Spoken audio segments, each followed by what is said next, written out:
नमस्कार मंडळी, हे काय आहे तर हे आहे फॉगर सिस्टीम। आता याचा उपयोग नेमका कुठे करायचा तर भरपूर शेतकऱ्यांच्या शेतामध्ये किंवा त्यांच्या परिसरामध्ये वातावरणातलं जे तापमान आहे हे 40 ते 45 डिग्री सेल्सिअसवर जातं आणि तेथे त्यांचा भाजीपाला पीक किंवा कोणतेही पीक येथे होत नाही।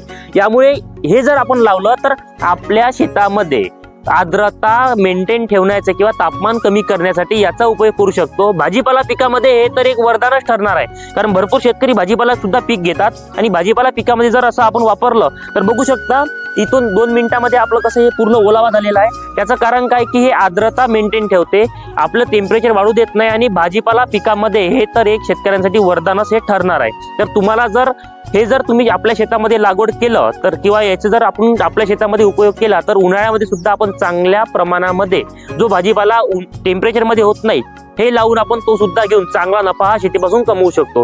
माहिती कशी वाटली कमेंट मध्ये